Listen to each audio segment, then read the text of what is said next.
Pretend it's a person. It's for someone at home.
You guys look like you don't want me to take your picture right now.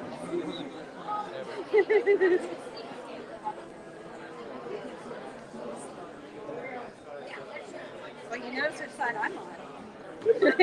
I know we're here now. Exactly. No one takes my picture. On purpose. I love that picture. Gosh, this is great. I'm Ben Turner, by the way. Hi. Let's go. Me too. Good morning. Oh my goodness. It's good to meet you. The stories. I miss the stories. Oh, yeah? Yeah. You like to take pictures? I love doing all of this stuff. Well, I'm about the movies. Yeah. It's less about the pictures and more about the movies. Absolutely. Yeah. I worked at Webster High School. The kids wanted to do a page and we would do funny. I tried to get you to not take my picture at all. But how about you? What do you do? Work for State of I Highway. Around Barton. I don't have anything to do with Turnpike Authority. Oh, Yeah, we don't. no, you're with the state of Oklahoma. We should get rid of them. I do. They kind of either you. Yeah, they do. I know a lot of random. My dad's an attorney. Like a monument, so. Random facts. When we used to take the match down. I know. I forget it's still a thing even now that I'm shot up. Oh, my God.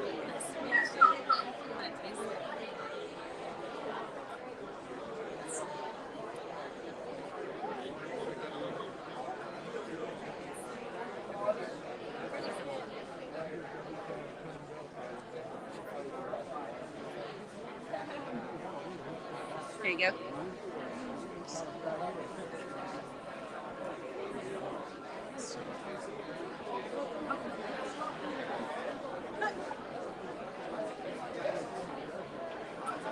That was good.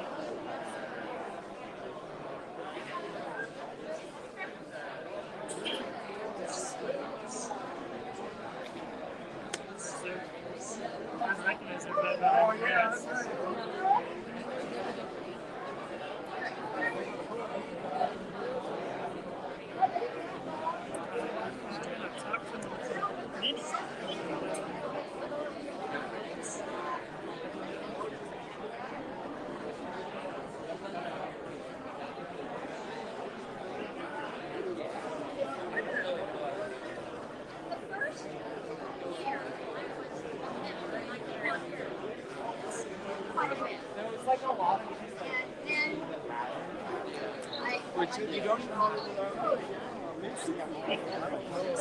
See? You have a place.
So,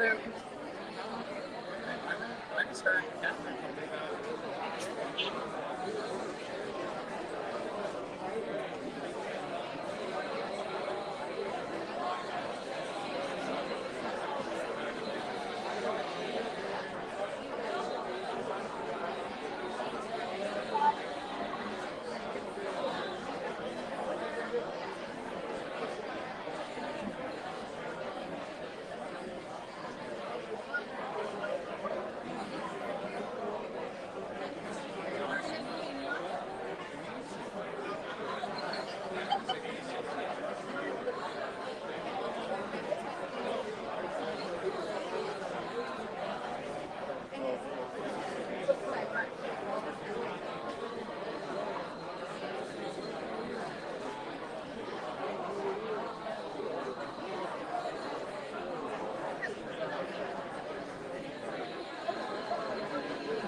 Rob, get in there.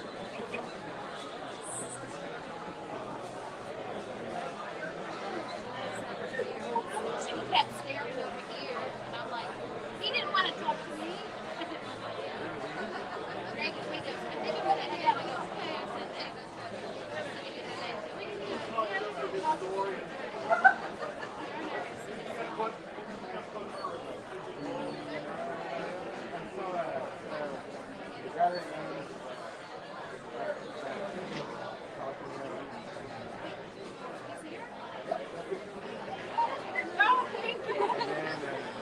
randomly, but I was like, that's a killer. No, not this one. I was like, it's a celebration. It is a celebration of life.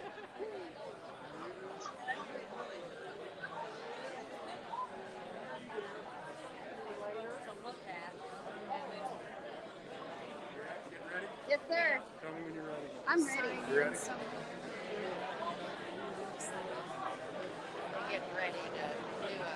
You getting ready to do a slideshow, or?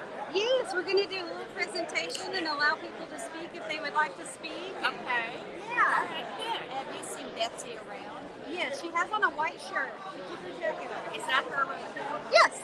Okay. It's hard with her mask. I know. Well, that's Yeah. Yeah.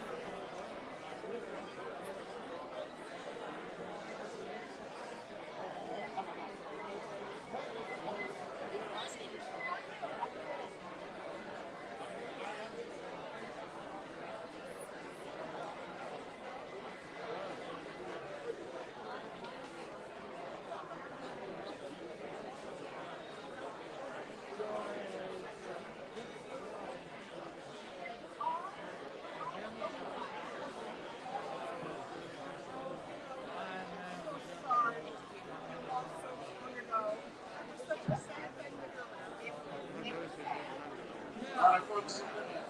Trying to start.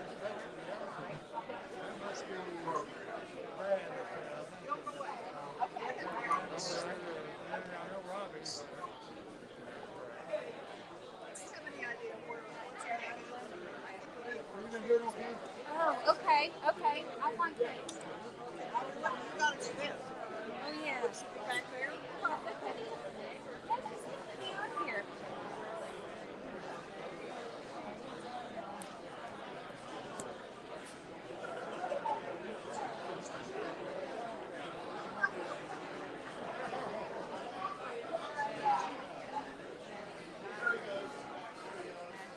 Hello?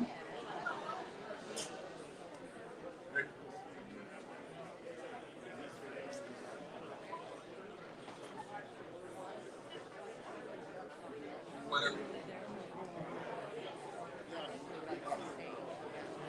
Hi there. I'm Robbie Doenges. My brother Brad, my other brother Bruce. Yeah, thank you for coming.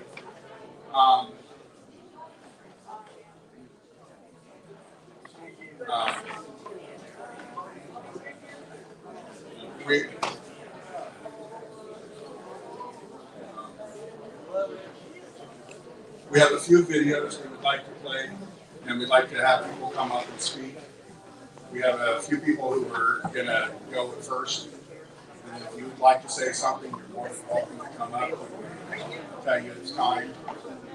Share stories, share feelings, or if you don't want to, you don't have to. Don't feel like you have to.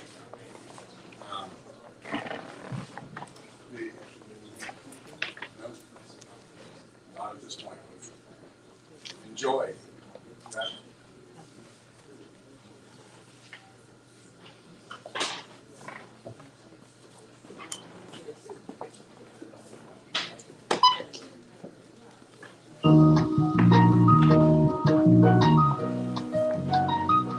When I look back, the thing that gives me wonder is I tried a variety of things. People both more successful and less successful than me in college and in law school and as an auto dealer. There seems to be basically a singular track in my life. And my life was a series of multiple tracks.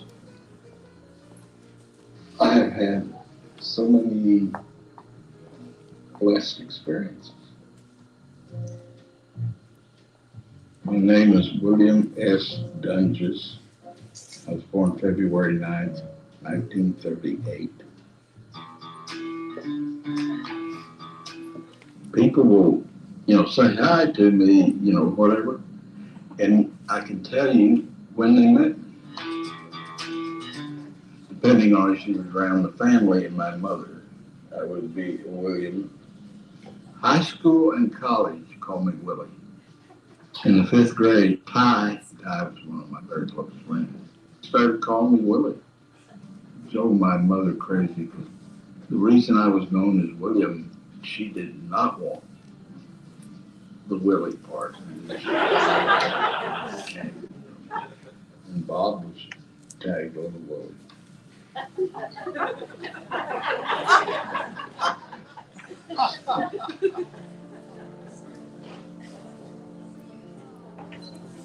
Being Doenges brothers in a partnership, Bob and I have been 50-50 partners all our life. Dealer development, I was designated as president, but the way we set it up is Bob had every bit of authority I had. I mean, we were a 50-50 partnership. Ford told us they didn't think it worked. Anyway, as I recall, we were able to buy dealer development out within like 3.5 years, maybe plus a little bit, which was one of the fastest buyouts they'd had.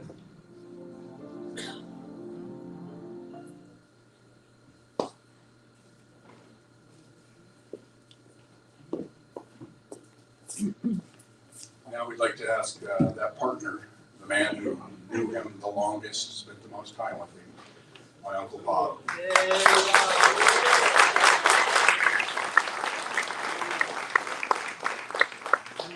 That's right. Okay.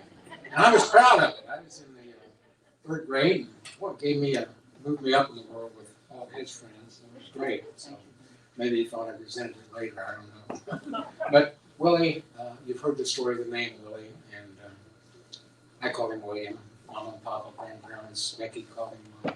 Buddy called him Burrs. He couldn't quite say brother growing up, and had a lot of names.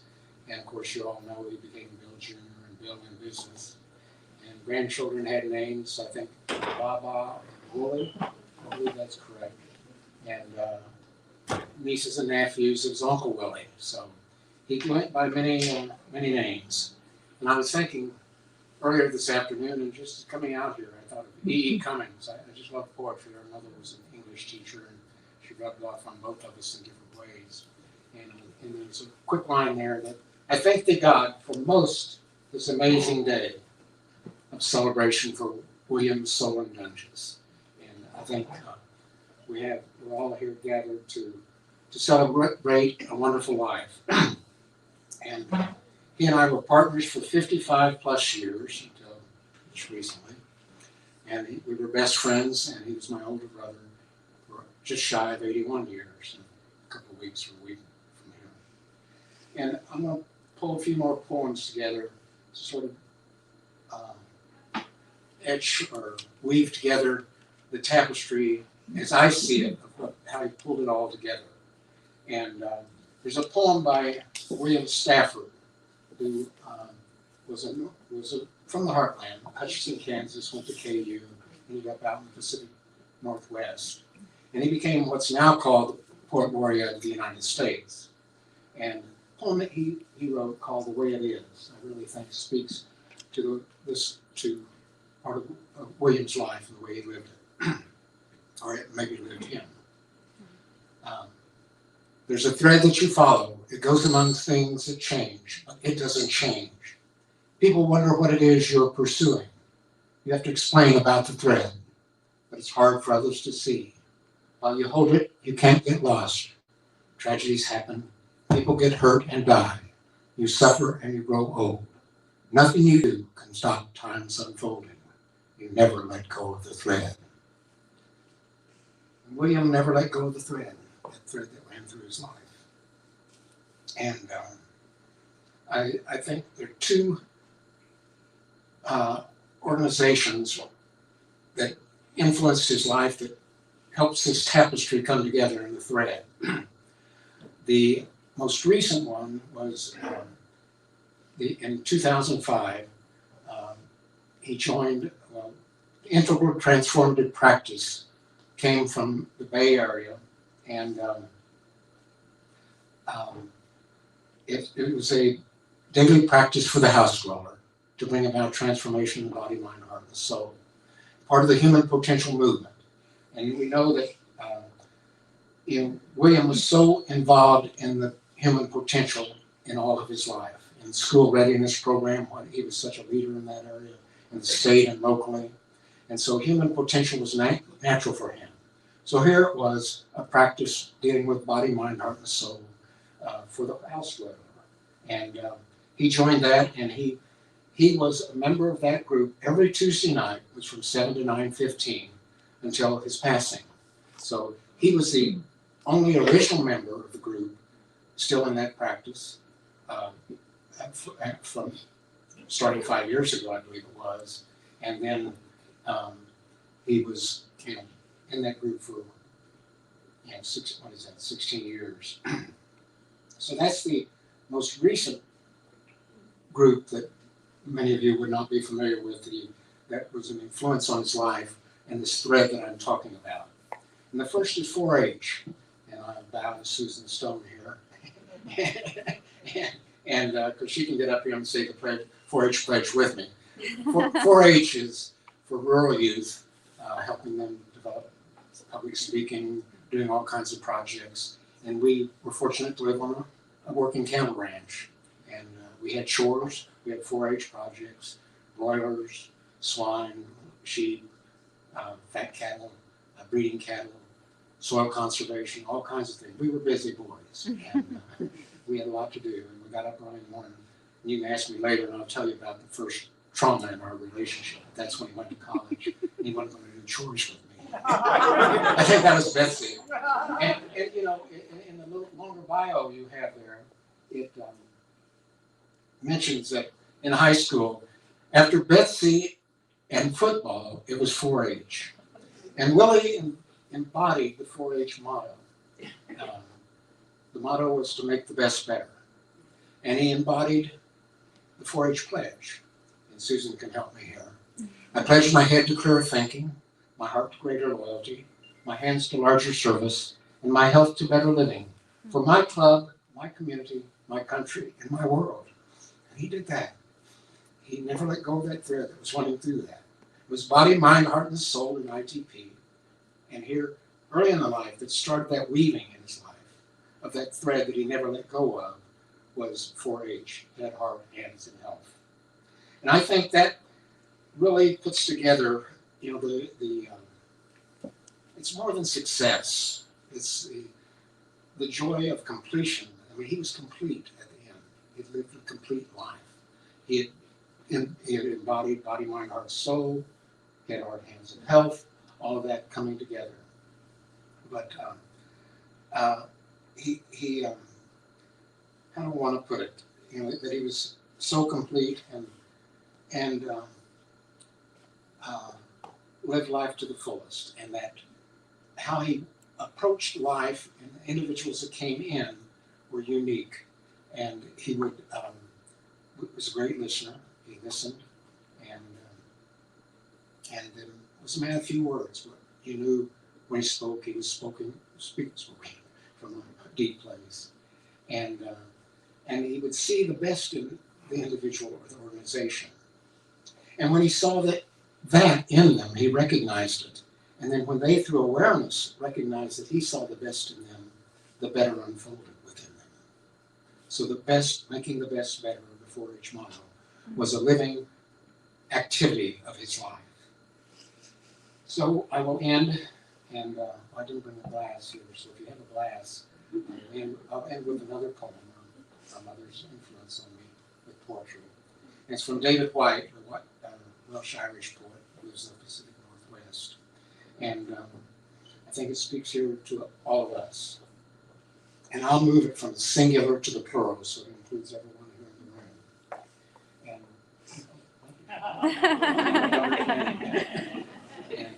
in the room. So how does it go?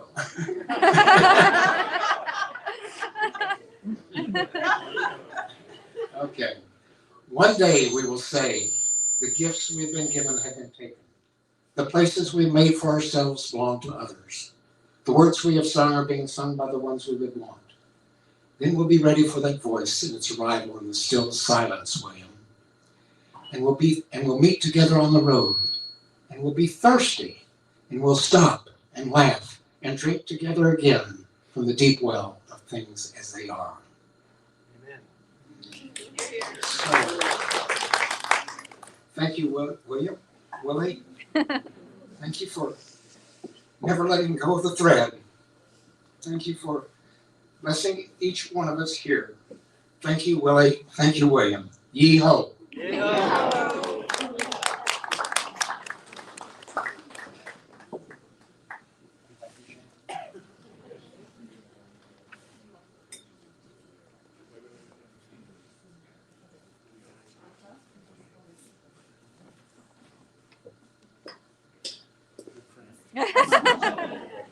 Okay.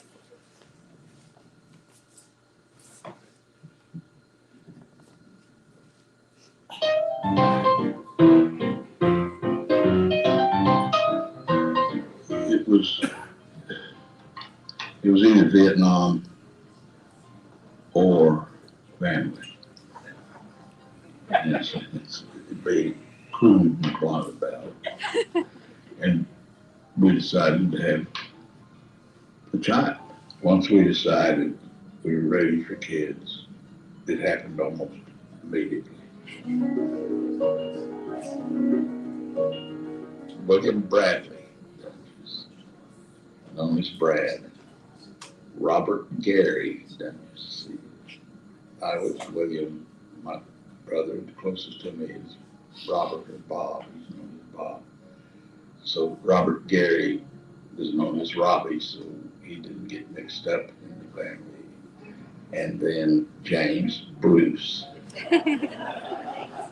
One of my 2 or 3 closest friends in college. The third family son. James, my brother was James. I always struggled with how can I be more of a parent?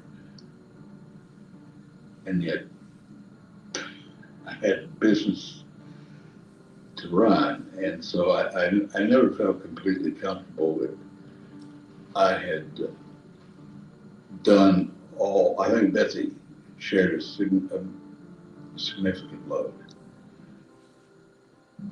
I feel I was extremely fortunate in what a good mother Betsy was. Brad's early teens, plus or minus, we had 2 exchange students living with us for a year. The program was called International Christian Youth Exchange. First was Walter Bering. The second was Wolfgang Richter. I look at my boys and they're, those that have kids, their families, you know, and you got Brad and Ken, and what really a good wife and a good mother she is and has been. Well, your face lights up when you talk about your kids. Yeah. I couldn't have asked for three better.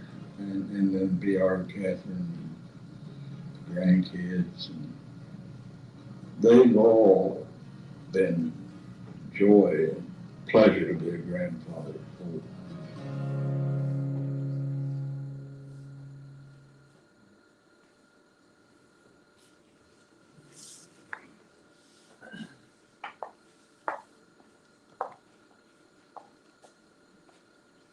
So I'm the elder now.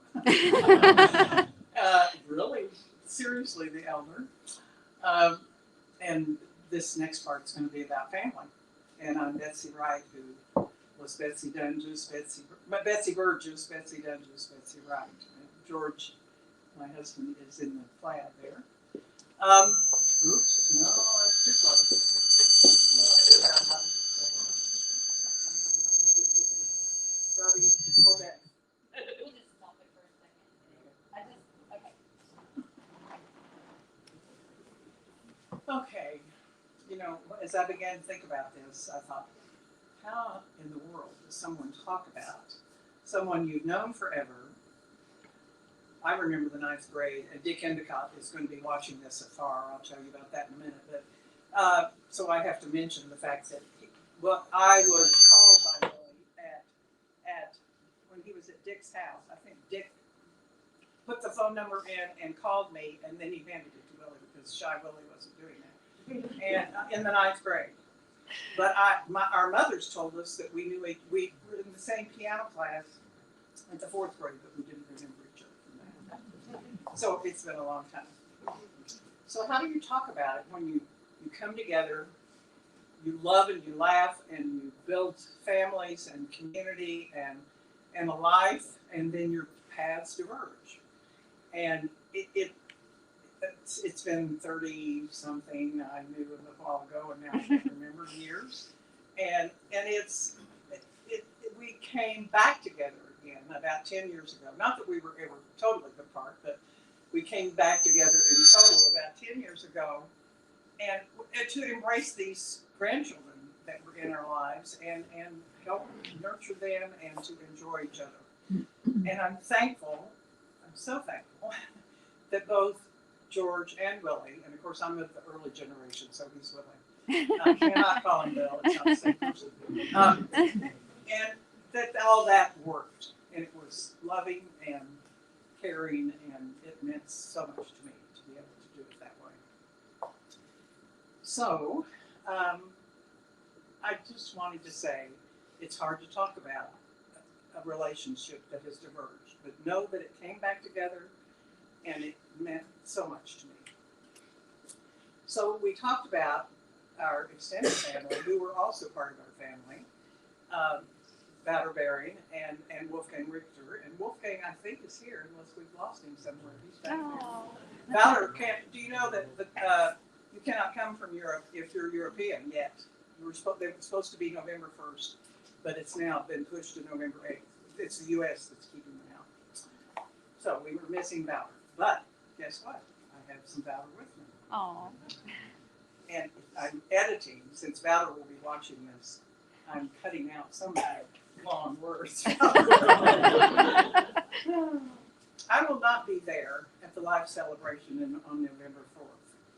The USA is closed to EU residents until November 8th. He talked to him about, on July 29th, I had alerted both of the guys that he was fading. And he says, that telephone call was the last time we talked, and to my pleasant surprise, Willie talked at least as much as I did, which is unusual. He wasn't a big talker. And we talked about a lot of things, and it was a very comforting talk to me. He has meant so much to me in the last half century. It's so hard to believe it's been a half century. That we have known each other.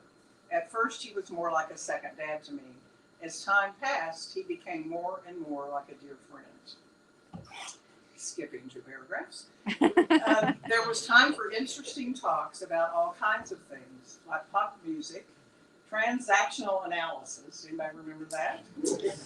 Politics, the war in Vietnam, boy was that big in the discussion, Bonhoeffer, St. Francis of Assisi, busing, Somerville, and encounter groups. The world was a fascinating place to be in and to think about and to talk about. This special quality Willie has always had as long as I knew him. He had a unique mind, and he was what I would call a wise person. And then he says, in the last 10 years or so, I've had the privilege to stay at Willie's house when I came to go hunting with Bruce at the ranch. It always felt like coming home. Willie was a very relaxed person to be around, with one possible exception. He could be very relaxed about driving, and I recall 1 or 2 instances where I got a little anxious. That always felt up. My children could tell stories about his driving. 5 years ago, well, I'm not going to do that part. Let me say one thing that I missed was that he welcomed both Brad and Rob to his place in Europe long ago, and I think it was you both saw him when he lived in Amsterdam, right? And that was so unique in their young lives, and it meant so much to him to be able to do that since he had lived with us for a year. The end of Willie's life here on this planet feels like the end of an era. Now, when I dial 918-743-8510, quote, in paren, the one number in the USA that I know by heart, nobody will answer. Okay, next I have moved into Dick Endicott, who also wrote vociferously about him. He actually, he and his wife, he used to go run with Willie, the Crest of Butte Gothic Run, and for many years, and there's many legends. There's even a quilt made from the T-shirts about this time. But in the past few years, he and his wife have gone to Crest of Butte just for in the summertime. And while he was there this time, he wrote about his relationship with Willie. I'm taking highlights, Dick, from this. In junior high, we played on the same backfield. You were speedy and shifty halfback until you tragically broke your leg in a game at Tulsa Webster. And then he goes on to say, we didn't win anyway. You know, I really wonder, was he really fast? He had the legend of being a slower runner. When we were off to college high, as sophomores, we played basketball together. I don't even remember this. And on the so-called B team, a game against the Dewey Bulldoggers. You made a truly miraculous shot. It was shot from the extreme corner in the court, about 15 feet away from the basket. It would have been a good shot from that distance. However, what made it an unbelievable one is that you launched it from an impossible angle slightly behind the backboard. Did anybody else? During our junior year, we also played B team. At this point, neither of us was very fast because of the broken leg. I guess Dick didn't have an excuse. And the coach put us in. Holdworth was a great guy. These football players went to see their. Maybe I should tell this story. Will somebody else tell this story? Anyway, they would go. These high school football players went to Southwest Texas, to see their football coach. He is now 96 or so. He remembers their names. He remembers their stories. He can tell them all about themselves from long ago. Holbrook was his name.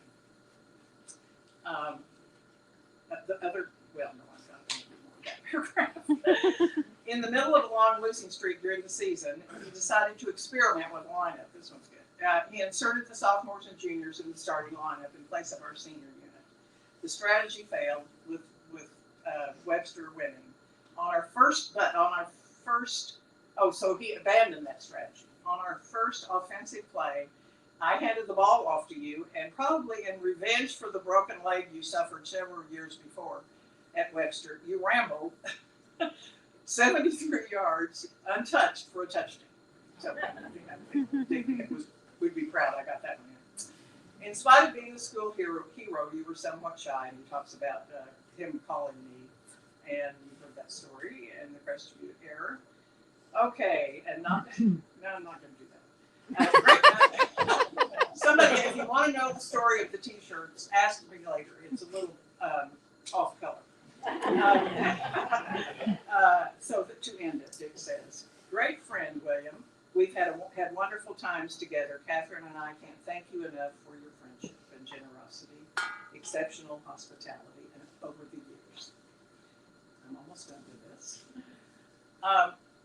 This is from Phil Dessauer, from another part of his life, and I hope some of you know Phil. He is quite a Tulsa contributor. He used to be head of the Community Service Council, and I was on his board at one time. And he and Willie had been together, had worked on both early childhood and the child abuse, I guess, came first, and then early childhood.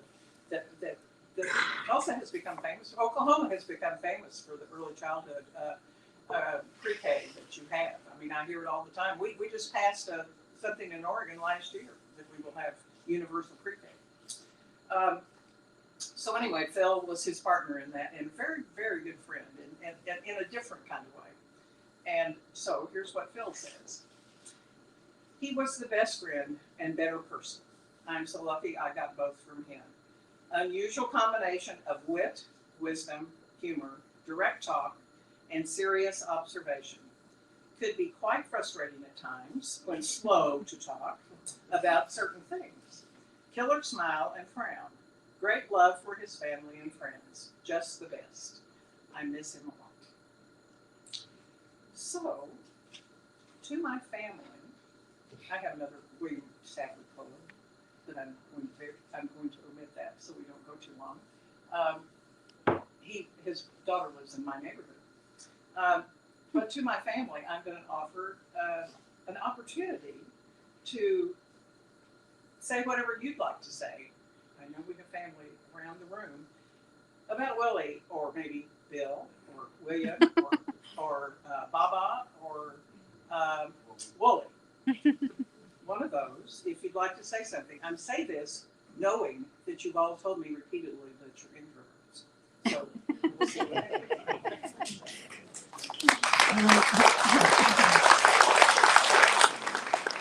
Thank you all for coming. There is the name thing is real. There's some pressure that comes with being William Doenges after William. And, anyway, all the great times that we spent with our father are. Many were here, beautiful Crested Butte, our heart's place. But so many times we spent doing things, acting, living the life.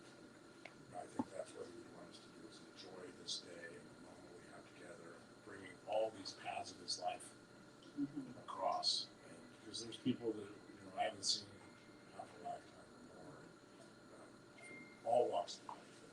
And I know that's how he touched people. Everyone was important to him.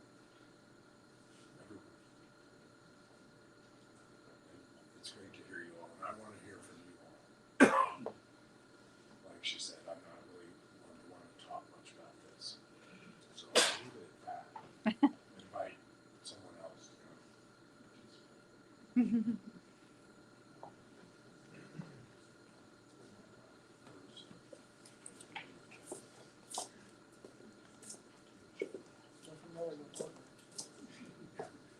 Structures, that means your next person. Since he passed, there's one thing that the story and experience we had together that keeps going through my head. As many of you may know, he loved food. Food was very important to him. We would go out of our way on trips to try restaurants Dad had heard about. I moved to Louisville, Kentucky. This was the early, or I guess mid-'80s, pre-internet. I'll explain that to you guys later. I moved there, and what? Louder. Right. I moved to Kentucky and Louisville, Kentucky, and I started searching for a restaurant I thought my father would like. I started, you couldn't impress him by just taking him to a fancy restaurant. Anybody could take him to a fancy restaurant. He wanted the interesting restaurant, the one that did things a little differently, the one that had something really special. So I'm trying all these restaurants, trying to figure out where am I taking Dad when he gets here. And I finally land on a place called Jack Fry's, which by the way is still there, or at least it was pre-COVID. I don't know now. Really good place. Just check it out if you're ever there. And I'm like, okay, I found it. I'm going to take Dad to Jack Fry's. This is going to be great.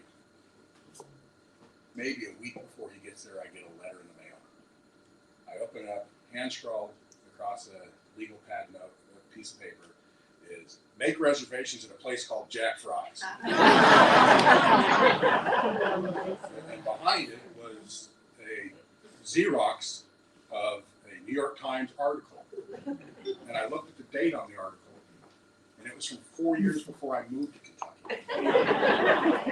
Which meant he has a file full of reviews of restaurants all over the world. So he can go find them if he's going there. For some reason that just kept popping in my head, so I thought I'd share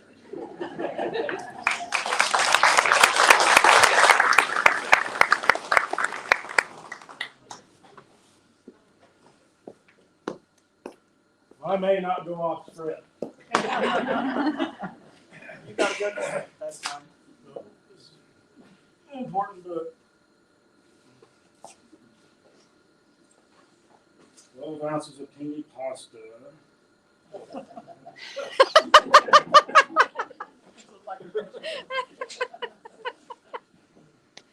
never really wanted to give a speech. This could be difficult. So many moments, and here we are in this moment. Dad learned and taught us to be in the moment, to be present, untethered to the past, looking to the future. He learned this brings clarity and focus. So let's all be in this moment to celebrate the wisdom, presence, and moments of our dad. He is present. Dad and us are humbled by your grace and your presence. A lot of good character in this one.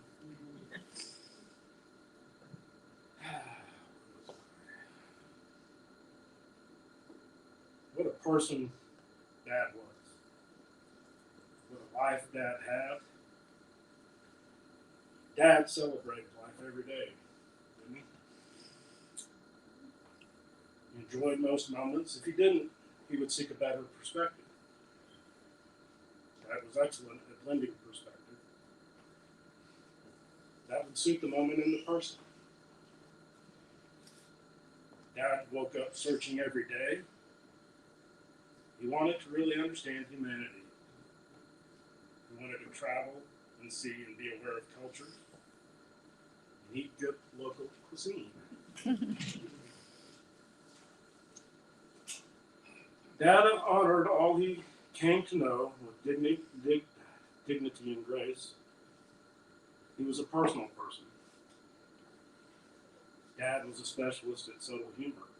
His little laugh, his smile, everyone knows that. And he's so wise. It's probably Bob almost said what I said. Mm-hmm. He appreciated and found what was special about each of you. And he helped you come to know and appreciate that about yourself. He had such clear vision of people and how they truly are. A visionary. These admirable traits and character are what drew you closer to Dad. He would enlighten paths unseen to those who he talked with. I never really could find a good segue to end.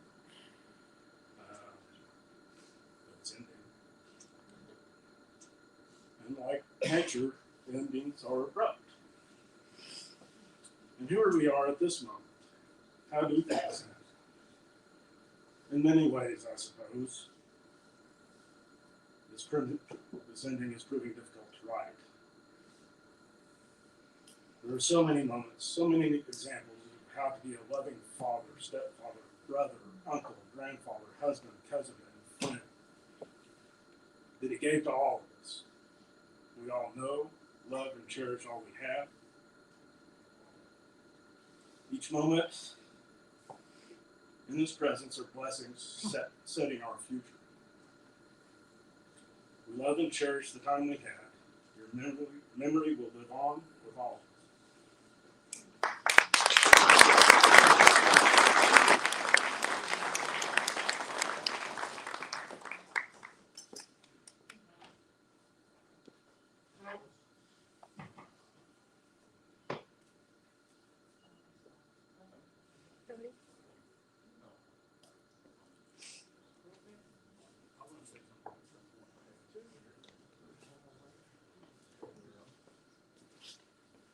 Hi, my name is William Doenges as well. Like my father, I'm not much of a speaker or anything, but I always felt really connected to my grandfather. I call him Baba.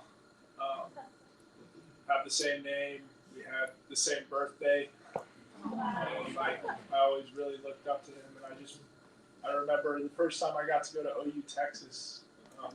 I went with him, probably because my parents didn't want to have to lug around a 12-year-old while they were.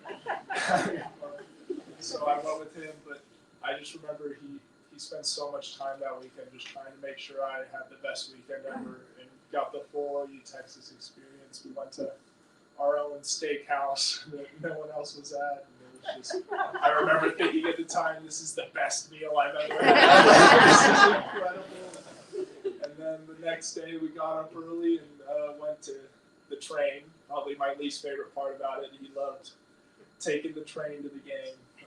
So we would go and get on the train instead of going to park there and riding over. And I remember I just thought it was the most awesome trip of my life. He was a big part in making that trip so awesome. I just wish I was able to talk to him one more time. Love you, Baba. Thank you.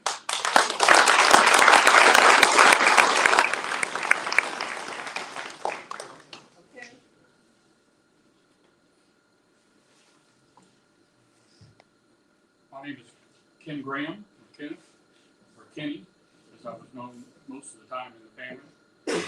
Willie was one of my first cousins. His mother, Elizabeth, and my mother, Juanita, were just together always. My mother, the younger one, worshipped Willie's mother, Elizabeth. Whatever Elizabeth did, my mother was going to do it too. Elizabeth was learning German because the Doenges clan has that root. And so my mother learned German. My son followed in all of those steps, learned German, went to Germany, became a German banker, of all things. So there's that connection through there. I'm a retired physician. There's a story I tell about Willie and our life together from the ranch. That ranch that they all had outside of Bartlesville was just like nirvana, heaven for those kids. When you went to that place, there was so much to do and so many different things. And Bob and Willie just made us feel like you belong there. One morning, preamble to this, there's what's called the slop bucket. It's a 5-gallon bucket. It's right outside the kitchen. And when you finish your meal, if you had anything left, you went by and put it in the slop bucket. So it was Willie's turn to feed the hogs. So, come on, kid, grab Kenny and let's go feed the hogs. Oh, cool. So we get out there to feed the hogs. He puts some grain in the bucket. He takes this stick and starts stirring it. It won't stir. This is hell. Sometimes you just have to jump in and get a hold of life with both hands, and he just died into it. He stirred those slops up, and he just stripped it off his fingers like that. I've told that story to hundreds of my patients who were stuck. Yeah. Sometimes you just have to jump in there and do it. Not talk about it, not think about it, but do it. That made an indelible impression on me and hundreds, if not thousands, of my patients. Thank you, Willie.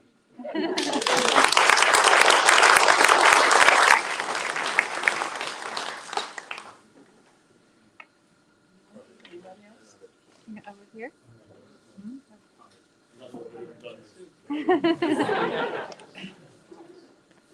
William Conrad. No, that's true. Another word. The memory of OU, Texas, the reason he liked to take the train is because we were pulled over in the van with Tyrese. Going along 75. That was years before. There's a tie between Tying them together. Passing all the traffic down the shoulder. But It was Sissy's fault. you were there. Willie is an incredibly special part of my life, and my memories are all about food and outdoors and just pure life enjoyment. Crested Butte, after I graduated from high school, I got to go and spend a week just with Willie, just the two of us. It's one of the most special weeks of my life because I could just. We rode bikes from Crested Butte to Aspen. We did the Grin and Bear It Run, which we always laughed about because it killed both of us. We run straight up a mountain and we come down. And we won a dinner at the Slogar. That was one of the best meals ever, just because of that experience. And the final thing, what you will commit to go to do for food. From Tulsa to Crested Butte, there has to be a diversion to Rancho Chilano to see Willie say which is hotter, the green or the red this year. He's sweating, just putting his peppers in his mouth will always be a double memory, and that's pure life enjoyment. And he's touched me, and he lives through each one of us, and his spirit is very strong, powerful, and meaningful for me. And I'm happy to be here to share that with all of you. Thank you.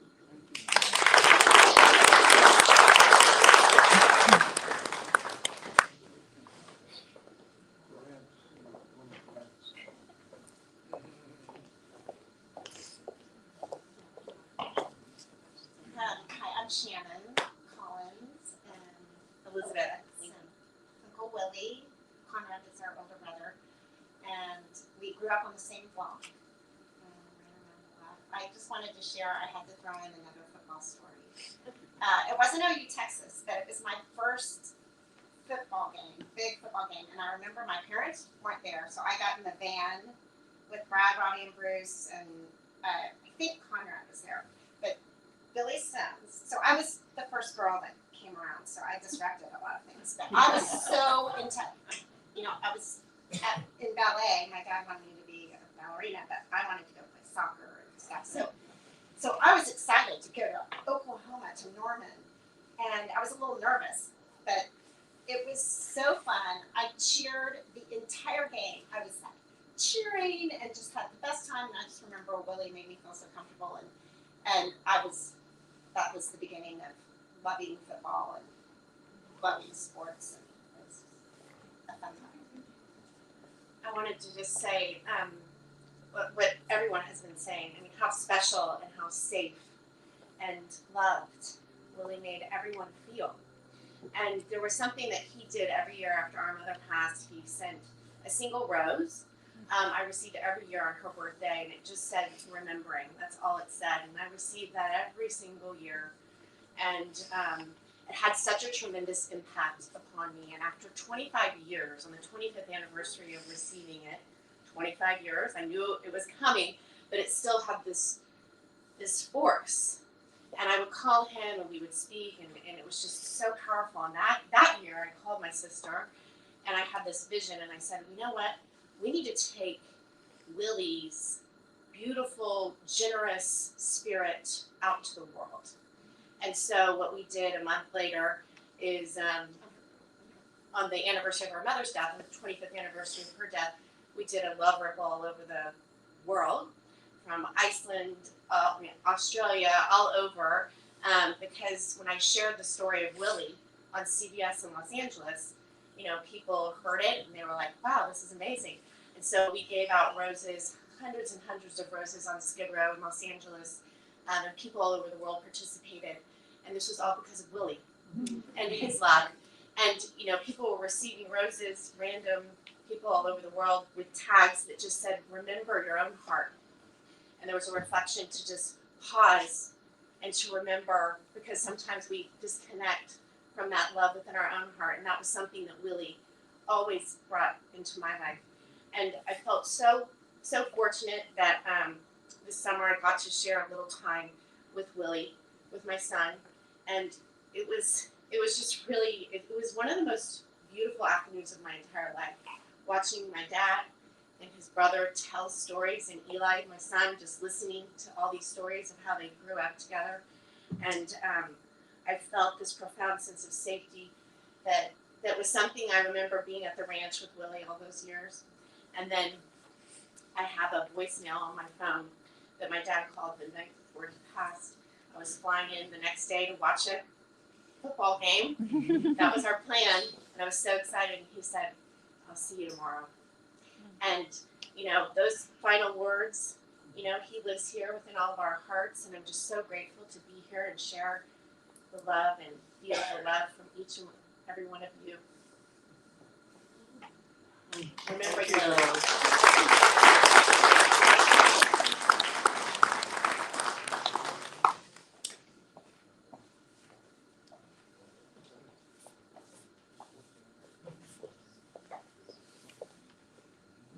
This is going to shock you that my name is William Ray Ritzmont. They call me BR.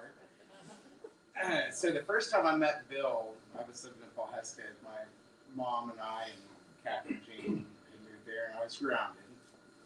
He's like, what are you grounded for? I go, and this is going to blow your socks off, but I go, my buddy Willie Lookout, and I skipped school and went fishing. So we got 2 more Willies. He's like, well, BR, just fish on the weekends. I'm like, okay, it's a pretty good idea. Anyways, long story short, I'll make this quick. But, so I went to OU, graduated high school in Dallas. Paul Heskett didn't work out for me. So Willie kept wanting to fish. But so after college, I came back to Tulsa and sold cars. And everybody I talked to that knew Bill Doenges was spot on, man. That guy is just genuine, honest, caring. But, I mean, just, he's the guy. And I miss him. That's all I got.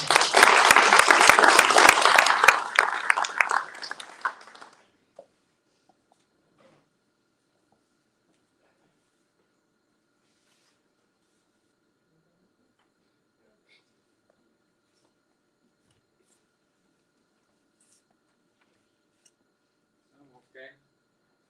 And can you hear me? And I came into the family of Willie and Betsy and Brad and Robbie and Bruce in 1973. And one thing what you saw in the video of Bill, to me it's Bill now, because I used to work for him for 10 years. Yeah, so Willie. So when you saw the video of him talking, it's his peculiar, subtle smile and his subtle sense of humor. And that came out to me just early on in 1973, and I barely spoke English at that time. When you think I'm bad now, it was pretty bad then. And so the family took me all over the place. You know? But on that particular trip, we went to San Francisco, where I live today, and to Washington State and to British Columbia. And in San Francisco, we went out to Sausalito to have lunch. And so it was 5 Doenges family, plus Betsy's sister and her husband, and me. And so I'm 17, and we get to this restaurant. It's still there. It's a different name now. It's Salito. It's a bar, restaurant. And they don't want to let me in because I'm under 21, but they'll let the kids in because they're really young, and obviously too young. So we were kind of struggling there. Bill said, okay.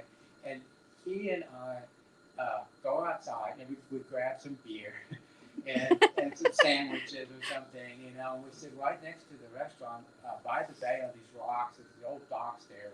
And it was this kind of, you sit there and you look out onto the San Francisco Bay, and it's beautiful view, it's a beautiful day.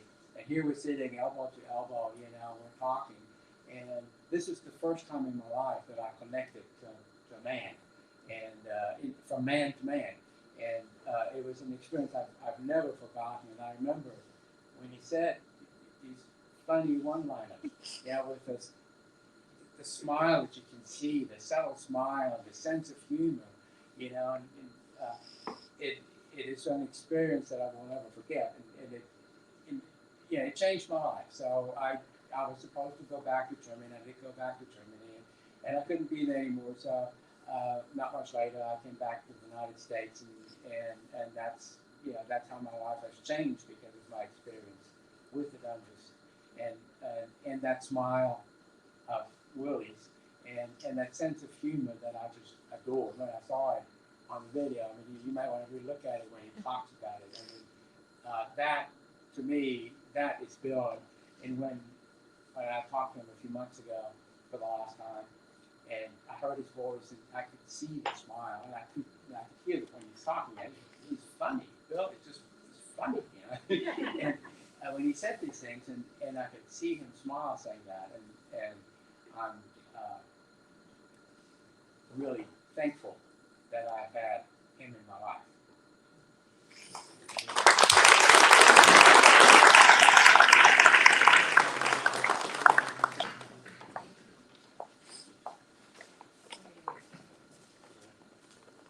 I want to just conclude the family part of this by saying, I conclude as a tribute to William S. That's what I called him later, not so much Willie, I called him William S.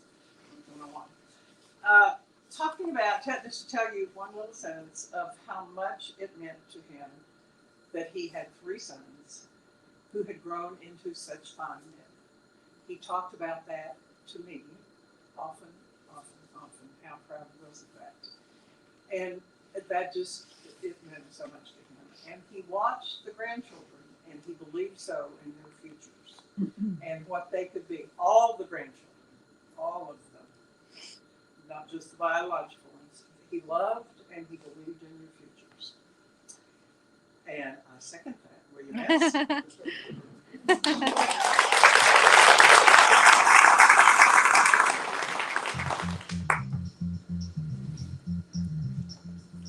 I really like to run, just the movement, doing it. I wasn't fast, and I couldn't get any faster. One of the glories running there was a great camaraderie. I ran 26 marathons. The first one was Lawrence, and Bob and I both did it. Wanda, Rob's wife, my son, made me various bedspreads, quilts out of t-shirts, and she's got my loads of t-shirts. I've known Dick Endicott since, I guess, probably before the first grade through Sunday school class. I hadn't had the house in Crested View, and at one time Ty Beasley had a house there, and one of the big events around the celebration of 4th of July is a Gothic Crested View run. Dick and I were more serious runners than Ty was, but we'd all run it. And I can remember funny things, get to laughing so hard. Fall down in the street, laughing.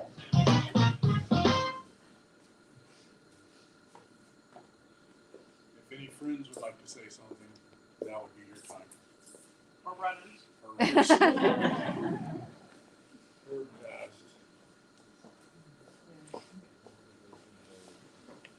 Here we go. Here's a runner. Yeah. You just on the screen? He was just on the screen in the snow. I'm Bob Harbison. Been out of Tulsa for the past 24 years.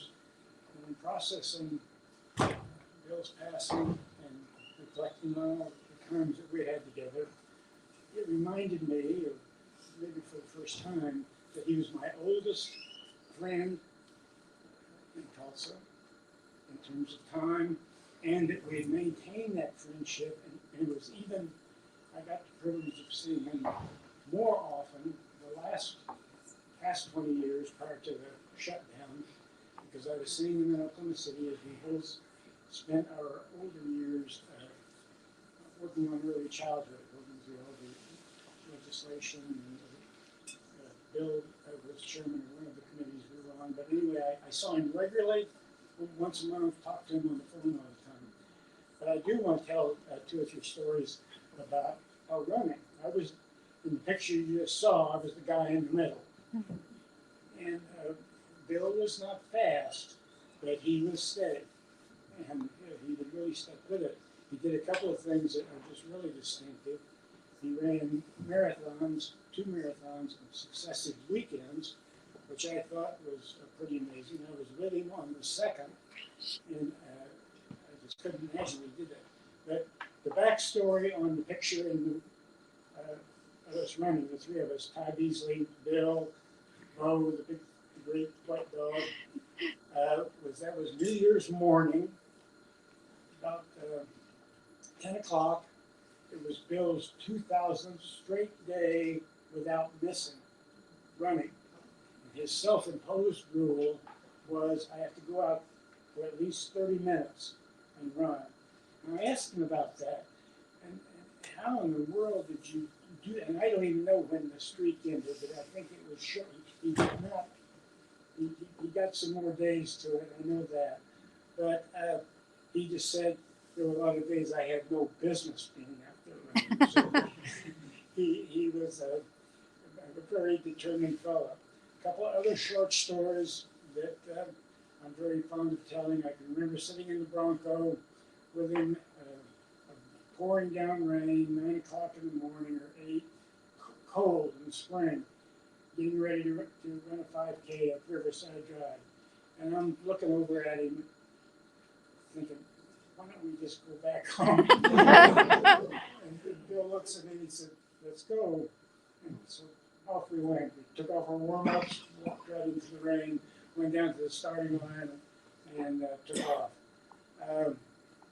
We ran a marathon, and at the KU Relays, they had an open marathon, and we ran every step together. And the last 200 or 300 meters were inside the stadium. And as we came into the stadium, a friend of ours handed me a big can of Foster's beer, and we did the half the track. There were thousands of students there, and we're killing this beer back and forth. And I have a great picture of us at the finish, side by side, and passing it one last time. And a third story was the New York Marathon. Bill and Bob picked me up in a taxi, and we were going to Staten Island for the start. And we were chatting away like crazy, and then everything got quiet. We were really thinking about what we're doing. And all of a sudden, Bill starts fretting in the front.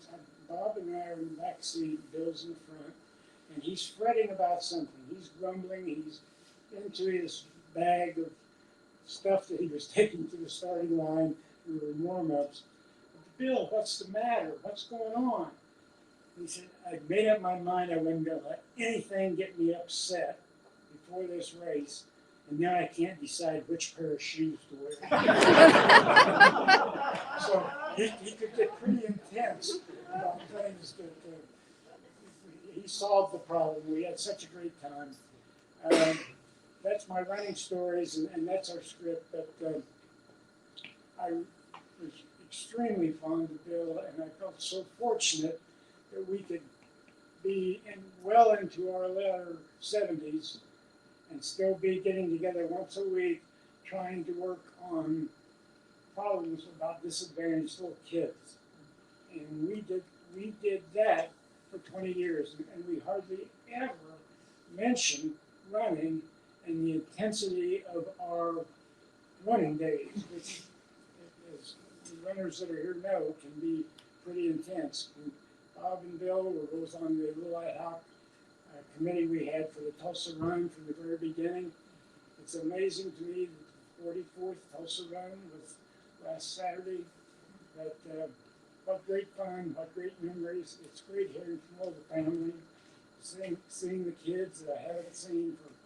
I got to see Bobby at Bob's birthday party a few years ago, but I haven't seen the other kids for a long time. Thank you very much. A great evening.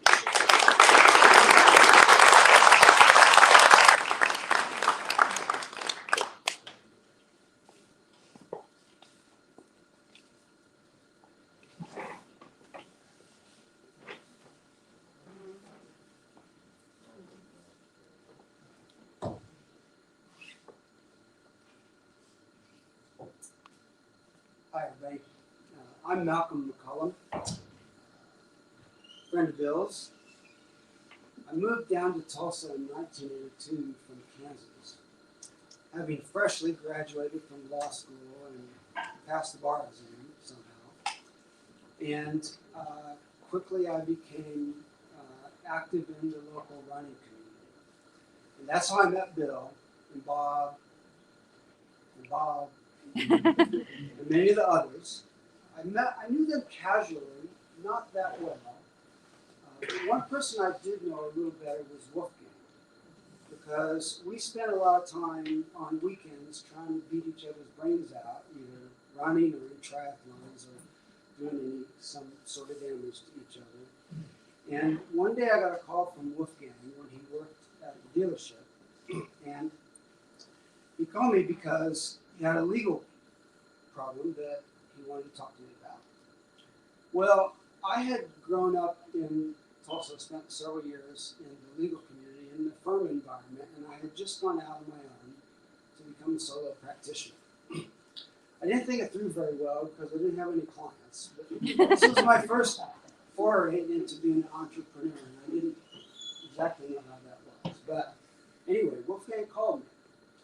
And so I went over and met with them, and one thing led to another, and I got to do some legal work for the dealership. Well, it was a big deal because at the time, the dealership had legal counsel already. And it was a fraternity brother of Bill's. And Wolfgang had gone to Bill and said he wanted to do some legal work with somebody different. And so I got to do it. And one thing led to another, and I ended up becoming basically the general counsel for the dealership over many years. I will never forget that, because as a young lawyer, for Bill to put his trust in Wolfgang, to put his trust in me, the solo practitioner that was out there, was quite a big deal. And over the years, I got to know many of the people in the back office, Bev, many of the people out in the front, on the sales floor, and it was wonderful. And probably my biggest takeaway, and great lesson in life that I learned from Bill, was how he treated his people. The people who worked at that dealership revered him. He treated them with respect. He gave them a lot of power and authority, and he trusted them. And that's something that has stood with me for the rest of my life.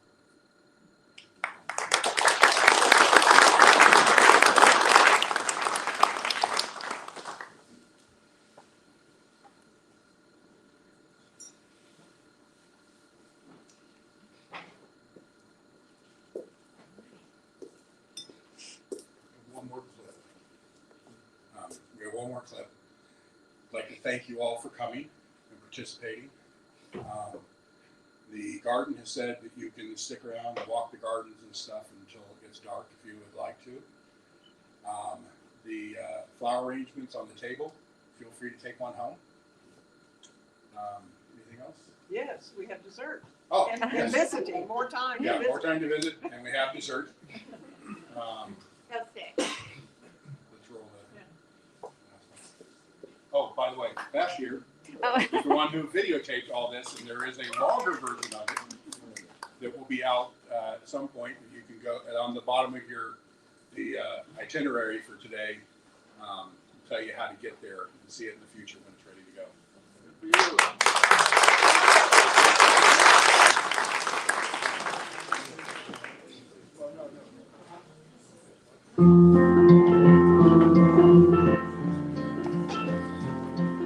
I didn't have anything to do with this. I just lived it. It was like a bumper. That was a ball would come out and like bang, bang, bang, bang, bang, bang, bang, boom, you know. And God, it's really been good. There's got to be overbred or something out there, some few, you know. I just they get crowded if they try to come. I can't think of it. Yeah, it came easy. That's what I keep trying to capture. It's like it wasn't hard to me. It was just my life was the flow, not the specific rock or pool that the river slowed down and barely went through, and then the rapids come. Me as water, I have to, that which is flowing along, I have to go around the rock or over it. But still, you're getting to from birth to death.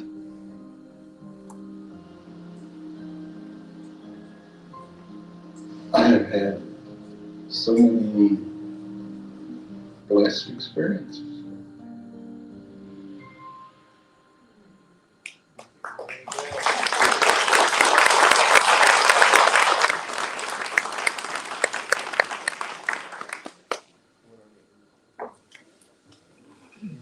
I think